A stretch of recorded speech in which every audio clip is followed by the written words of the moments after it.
Hey everyone, it's Alan back again, and today we're continuing a 6-part video series on my channel in which we're taking a deep look into each of the current highest yielding dividend aristocrat stocks out there to try to determine how safe their dividends are going forward. 2 weeks ago I released a video in which I introduced the top 5 highest paying dividend aristocrats, and today we're going to be looking deeper at number 4 on this list, which is AbbVie Incorporated. In case you're not aware, a dividend aristocrat is a company that has a long history of consistently increasing their dividend payouts over a long period of time. In order for a company to qualify as a dividend aristocrat, a company must consistently increase their dividends for at least 25 consecutive years, as well as be a part of the S&P 500.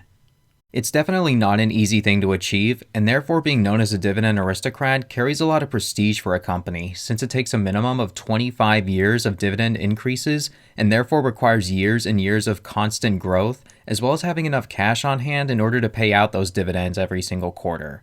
These stocks are often less volatile too, because companies that can continue to grow their dividend payouts are usually leaders in their industries. Despite only being around for 8 years, AbbVie is considered to be a member of the Dividend Aristocrat group. The reason for this is because AbbVie is actually a spin-off company of Abbott Laboratories, which is also considered to be a Dividend Aristocrat after continuously increasing their dividends for more than 49 consecutive years. Although Abbott Laboratories currently has a much lower dividend yield of 1.5% as of the making of this video. So let's start off with an introduction.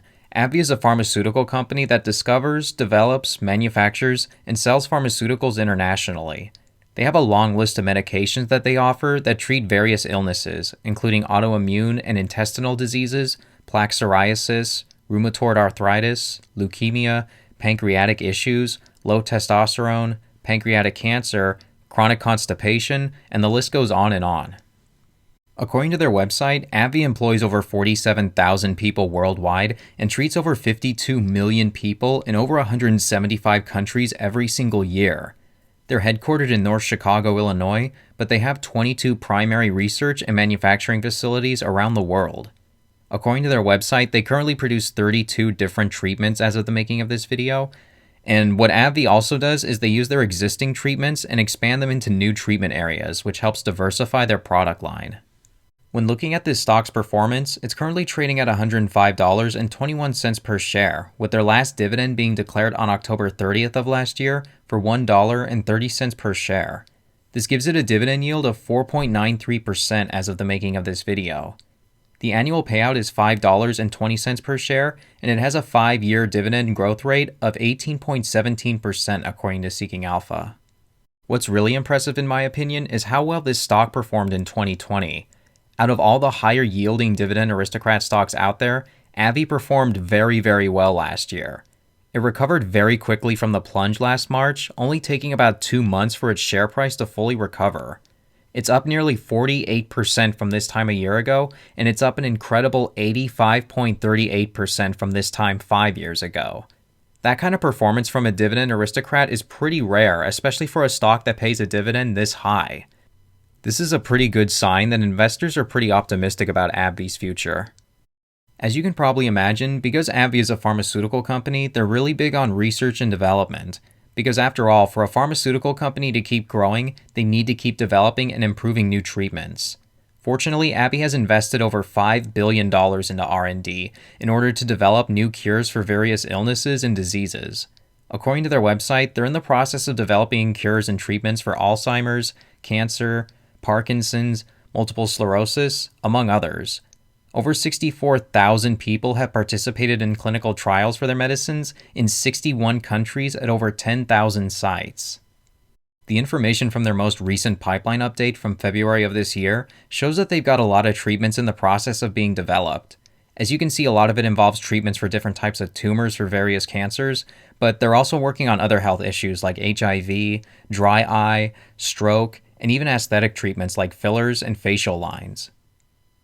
To date, AbbVie's most well-known treatment is Humira, but definitely don't underestimate everything this company's got going on. One of the biggest criticisms I hear on AbbVie is that they rely too much on Humira for their profits, but they have been taking big steps to change that. They've got their hands on a long list of other medicines and treatments, which helps make for a solid product line. Not to mention that sales for Humira have been steadily growing year over year.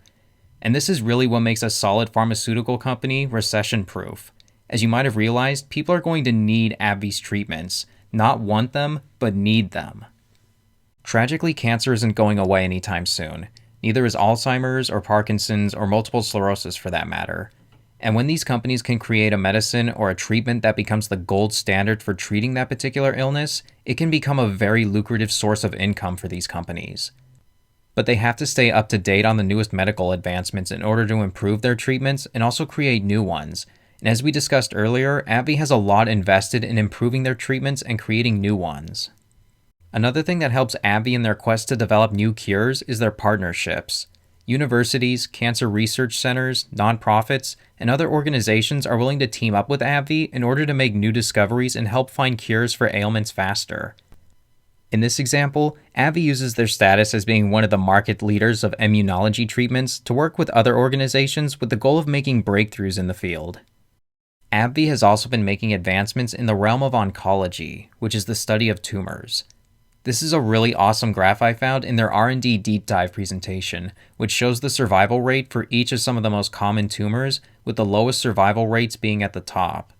It's nice to see that AbbVie is well aware of what we need to make more advancements with certain cancer types, and that they're trying to develop cures for them.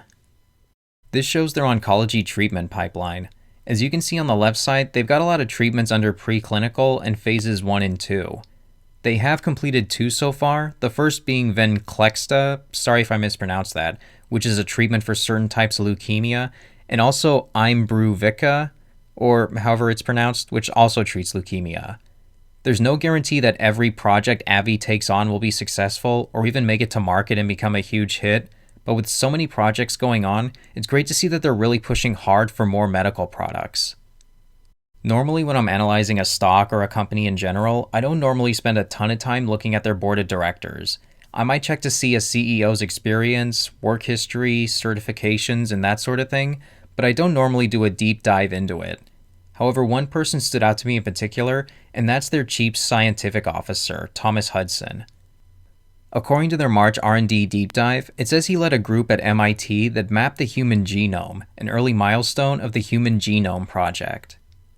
In case you're not aware, the Human Genome Project was the collaborative research program whose goal was the complete mapping and understanding of all the genes of human beings. It was completed in 2003 and is considered to be one of the greatest scientific breakthroughs in human history.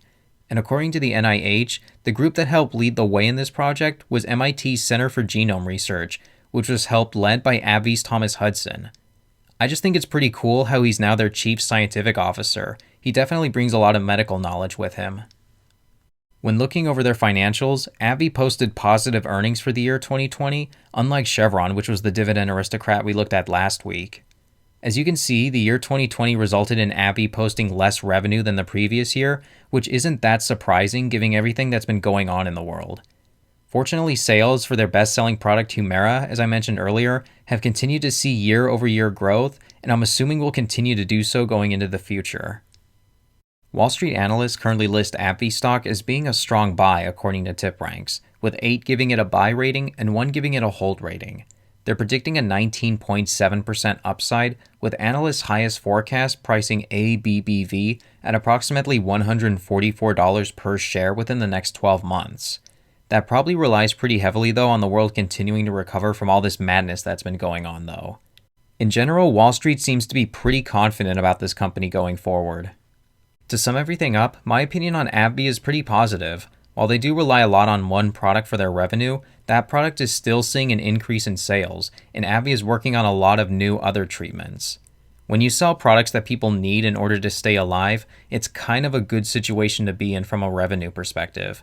You can't help also but feel good knowing that you own shares of a company that's trying to improve the lives of people all over the world who are suffering from various diseases. Okay, that's going to wrap up today's video. Thank you all so much for watching, I really do appreciate it. If this video benefited you in any sort of way, please click the like button below, and also subscribe to the channel if you want to see more high dividend investing strategy videos. It would just let me know that there's a sizable enough audience out there who wants this kind of content, and I'll continue to keep providing you with that knowledge. Let me know your thoughts on AbbVie stock. Are you buying it, are you avoiding it, or are you holding onto it for the time being? If you have any other dividend stocks you like, feel free to leave a comment for us since we're always on the hunt for the best dividend investments. Okay, Thanks again, everyone, for watching, and I'll see you next time. Take care.